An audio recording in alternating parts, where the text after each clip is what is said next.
3월 23일 월요일. 꿀꺽꿀꺽 소리.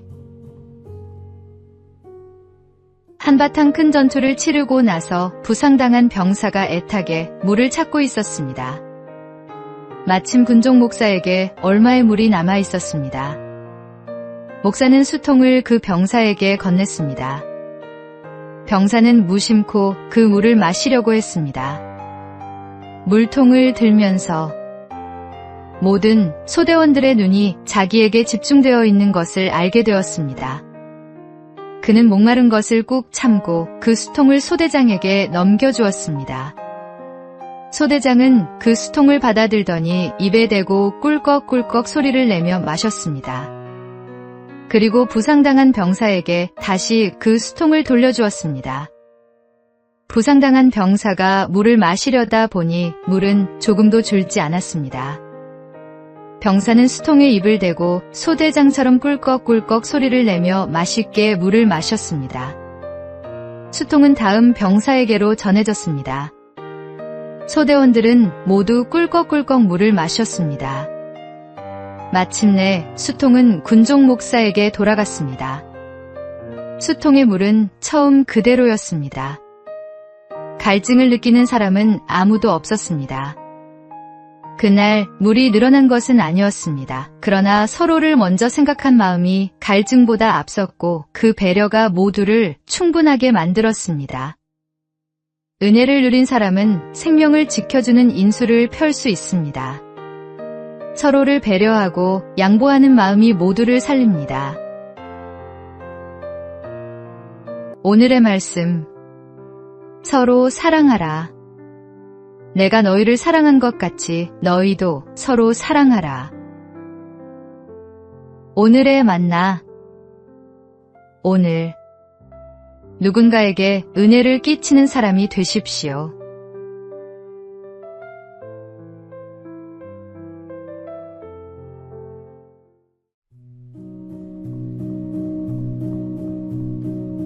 (3월 24일) 화요일. 행동하는 한 사람.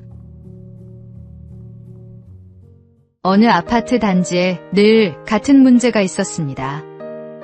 지하주차장 출입구 바닥이 움푹 패여 차가 지날 때마다 쿵 소리가 났습니다. 주민들은 불평했습니다. 관리사무소는 뭐 하는 거야? 다칠 사람 나오면 그때 고칠 건가? 단지 단톡방에는 불만이 끊이지 않았지만 며칠이 지나도 바닥은 그대로였습니다. 어느 비 오는 날, 한 주민이 차에서 내려 그곳을 한참 바라보더니 집으로 올라가 공구를 들고 내려왔습니다. 임시로 흙과 자갈을 채우고 위험 표시를 붙여두었습니다. 완벽한 수리는 아니었지만 그날 이후 사고는 나지 않았습니다. 그는 아무 말도 남기지 않고 조용히 집으로 돌아갔습니다. 다음 날 단톡방에 이런 글이 올라왔습니다.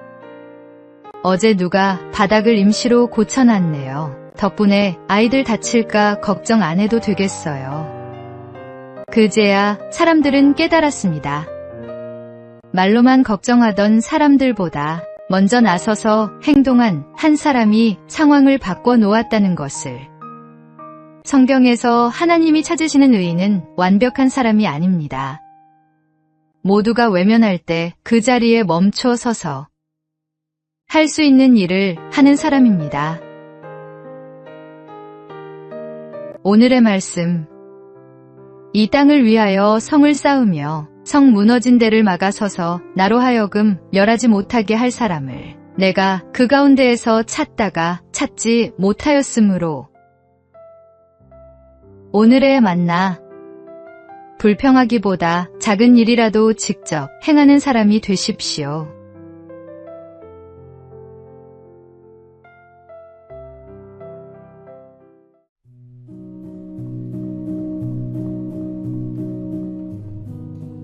(3월 25일) 수요일. 육체의 풍년, 영혼의 흉년. 요즘 우리 사회는 먹을 것이 넘쳐납니다. 음식에 대한 경외감이 사라지면서 우리는 음식을 절제하지 못하고 마구 먹게 됐습니다. 현대인들의 육체는 온갖 달콤하고 기름진 음식에 길들여졌고 이로 인해 육체는 풍년을 맞은 듯합니다. 그러나 영혼은 어떨까요? 영혼은 더욱 곤고하고 황폐합니다. 흉년입니다. 몸을 강건케 하는 음식의 소중함을 잊은 채 음식을 먹기 때문입니다. 황새는 비교적 오래 삽니다. 그 이유는 황새는 욕심이 없는 새여서 절대로 과식, 과욕이 없기 때문입니다. 먹이를 아무리 줘도 필요한 양만큼 먹고는 그 이상은 안 먹는다고 합니다. 식사 절제는 사람에게도 장수의 조건이 됩니다.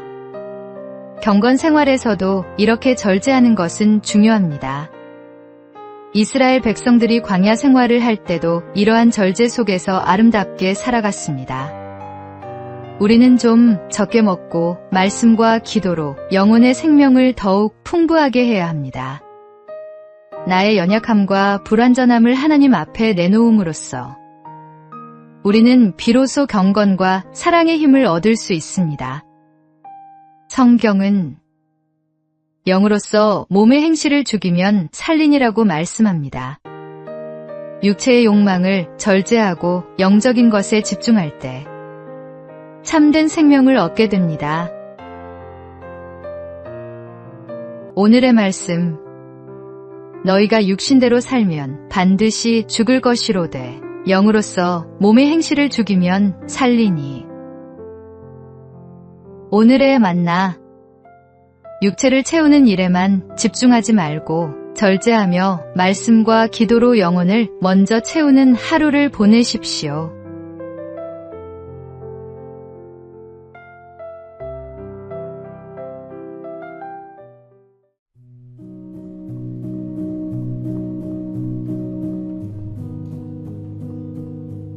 (3월 26일) 목요일. 작은 새를 품듯. 어떤 젊은 여인이 전도사에게 완전한 헌신에 대해 이야기했습니다. 저는 도저히 저 자신을 주님께 온전히 드릴 수가 없어요.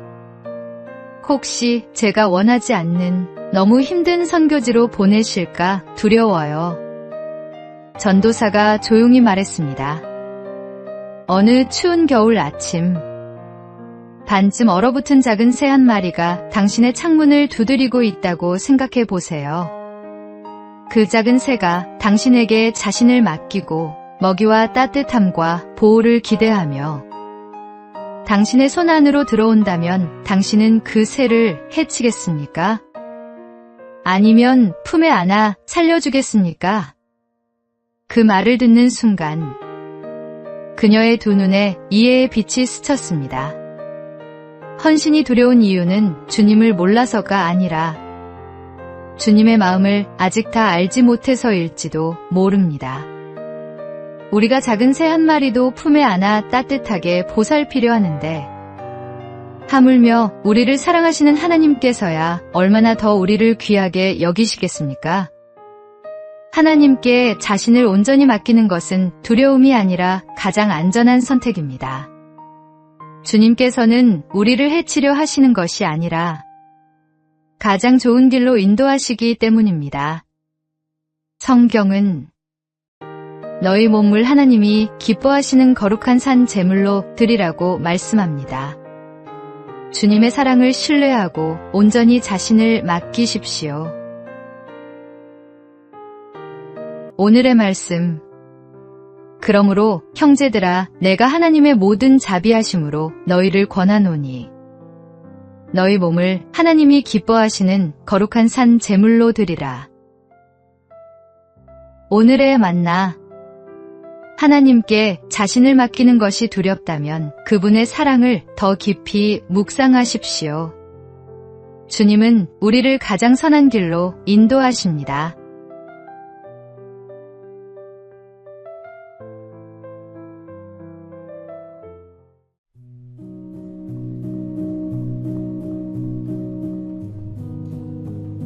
(3월 27일) 금요일.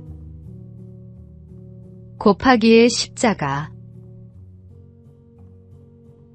십자가를 세워놓고 보면 더하기표처럼 보입니다. 그러나 십자가를 등에 지면 그것은 곱하기표가 됩니다. 100만 원에 100만 원을 더하면 200만 원이 되지만 100만 원에 100만 원을 곱하면 상상할 수 없는 값이 됩니다. 신앙도 마찬가지입니다. 이해타산으로 계산하는 더하기의 신앙은 한계를 가지지만 자신을 내어놓는 곱하기의 신앙은 열매를 낳습니다. 이해타산적인 사람은 희생의 십자가를 지지 않습니다. 그러나 곱하기의 십자가를 지는 사람은 옛사람과 구습을 못 박는 십자가를 집니다. 주님께서 죄인된 나를 위해 십자가를 지실 때 죄인된 나는 이미 그분 안에서 죽었습니다. 이제 우리가 져야 할 십자가는 많은 열매를 맺기 위해 땅에 떨어져 죽는 미랄의 십자가입니다. 사명의 십자가입니다. 남을 살리기 위해 고난과 수치를 영광으로 여기는 사람. 그가 사명의 십자가를 지는 사람입니다. 그로 인해 수많은 영혼이 생명을 얻습니다. 건강한 그리스도인은 바로 이 사명의 십자가를 지고 곱하기의 기적을 삶으로 이루어 갑니다.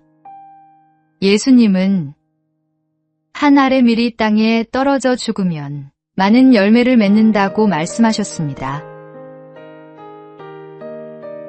오늘의 말씀.